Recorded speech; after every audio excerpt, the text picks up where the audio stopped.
So now that we have command object created, we are ready to send this command to command gateway. And in this video lesson, we will inject command gateway object into our controller class. And command gateway is an object that will be used to send this command object that we have created to a command bus. So think of command gateway as of an API to send commands, and command bus is a mechanism that receives this command and then routes this command to a command handler. We do not have any command handlers yet, so there is no code to handle this command yet, but we will create one a little bit later. At this moment, we need a command gateway to send the createProduct command object to a command bus. And to help you visualize the command bus in the Axon architecture, I have created this little slide.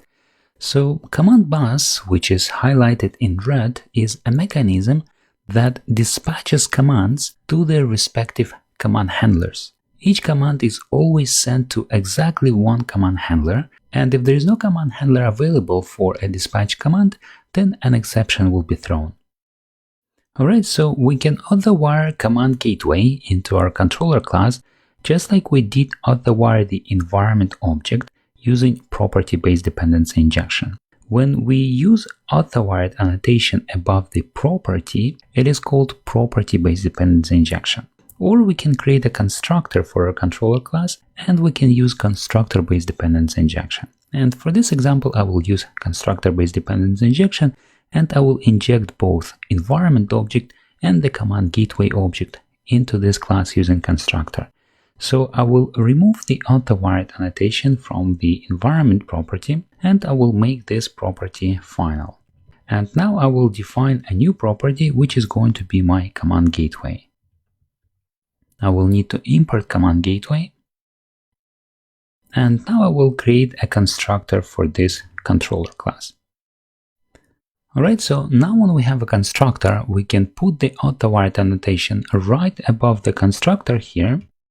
Or if we have only one constructor in our class, we can omit this annotation. And this is because since Spring version 4.3, classes with single constructor, they can omit the author-wired annotation. Okay, so we have injected command gateway in our controller class, and now we can use it to send the createProduct command to a command bus. And I will do that from the createProduct method. I will use command gateway to send the command. And when sending command, there are two main method options to choose from. One method is simply send, and another one is send and wait. The send method, it sends the given command and returns a completable future object immediately without waiting for command to execute. And the send and wait method, it sends the given command and waits for it to execute. And the result of execution is returned when it is available. Okay, so this method, it will block immediately until result is available or until the thread is interrupted. And I will choose send and wait, and I will give it the createProduct command like this. So it will return me a value, which is going to be a string value. I will just call it return value, and I can return this value from my method. Okay. So this send and wait method, it can throw an exception, and because it can throw an exception, I will surround it with a try and catch. Like this. Alright, so with this code here, we have sent our command to a command bus, but we are not yet ready to run this application and see how it works.